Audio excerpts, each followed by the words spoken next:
Hey guys, what's going on? My name is Aaron and welcome back to another video. So yeah, first thing, I'd like to announce my upload schedule. I believe what I'm going to do is Tuesday, Thursday and Saturday. Reason being is that gives me a bit more of a break to edit these videos and actually get something recorded. And I think I found out the best way how I can go about it. I mean, at the moment I have sort of got time to record gameplay, but it's just a case of editing it and also making these sort of commentaries for you guys. So today in this video, I do want to sort of review the whole FaZe clan situation. And I know that it's sort of a trending topic at the moment, but I do feel that there's a bit of an outline of how I can sort of compare it to what it was like for any sort of clan, especially Impact Nation. So to start off with, I believe FaZe was actually founded in 2010. So yeah, that was 15 years ago. So you got to think that some of these original clan members are in their early 30s. So if you're going back 15 years ago, I was like 15 years old, and I'm sure they'll all tell you that no one ever sort of expected it to become that big, especially live on that big. Like, you can say what you want about Call of Duty, you can have your own opinion on it, but FaZe was essentially built on those old Call of Duties. Playing COD now is not the same as it was playing COD back then. But yeah,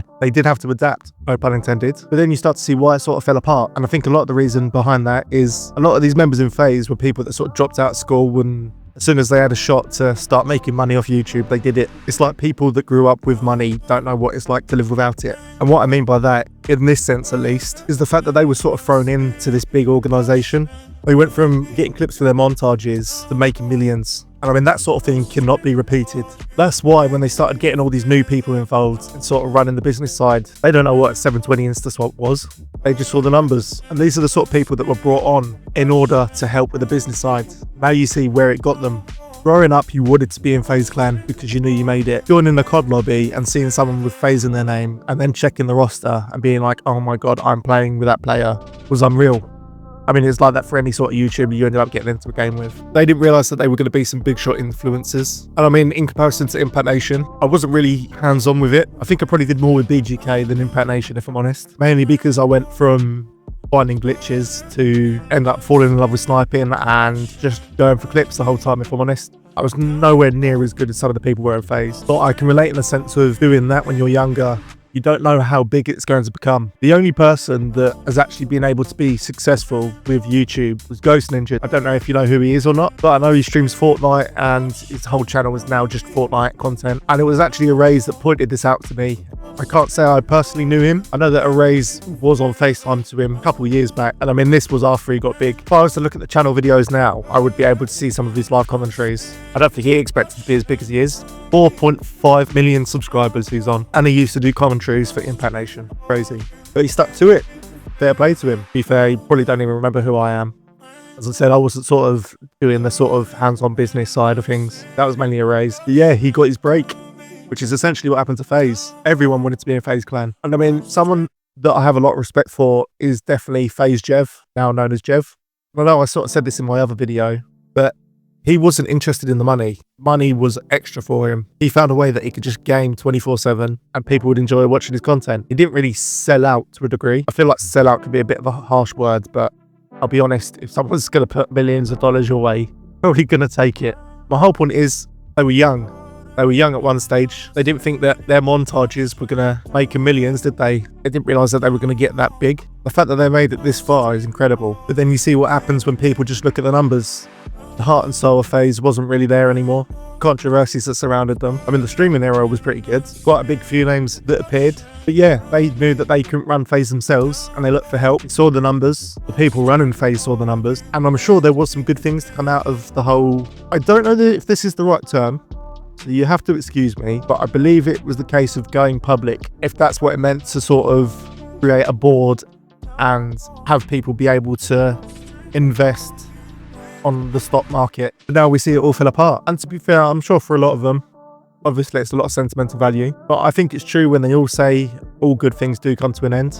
And I don't mean that to be harsh to a degree, but I mean that in the sense that a lot of these people have made their money now. I'm sure they had a lot of headaches, but if I could be in their footsteps, I would probably do the same thing. It's like having a carrot on the end of a stick. As I said earlier, they had to adapt. They can't just boot up Black Ops 2 now and go for clips and create montages and expect to get the same numbers from back in the day. They did have to focus on being a business. I mean, I believe they had a few cool clothing collaborations. Can't say I necessarily bought any of them. But it's been interesting to watch some of the videos that they've sort of given an insight on.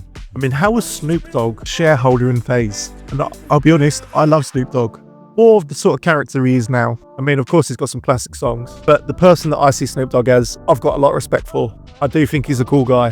But he's never gone for trick shots in his life. But as I said, they went from getting clips for their montages to meeting famous rappers, being treated like celebrities. I mean, celebrity is sort of a weird term anyway. I can't really tell you what the exact definition of it is, but I can tell you that if you go on Facebook and see the people that saw Angry Ginge going into I'm a Celebrity, the sort of uproar. How can they be a celebrity? I don't know who they are. He's got more followers than most of the people you look up to. What makes him a celebrity and what makes him not? So it's probably going to be a sort of term that gets retired anyway. I mean, you saw the numbers he brought in. I mean, I was a big fan of I'm a Celebrity anyway, and I did try my best to watch it. I wasn't really that much into TV until sort of 2 years' time. I was getting clips for my montage. Yeah, the guys in FaZe didn't think this was going to happen to them. And again, what Jev said in his recent video was that if you made it to FaZe, you made a career. That's how you knew you made it. That's how big it got. That was like getting a winning lottery ticket. But in the end, people just got recruited for, I mean, really anything. It was just a numbers game in the end. No FaZe 5 challenge. I mean, that was a big thing back in the day.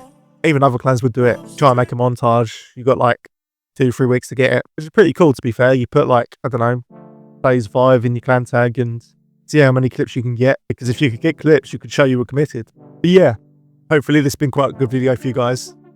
I know it's been a bit all over the place, but growing up, FaZe clan was one of the biggest things that I would have ever known. Now it's no more. Yeah, thank you guys for watching. I hope you all look after yourselves and I hope to see you soon, okay? Take care all. Sweet.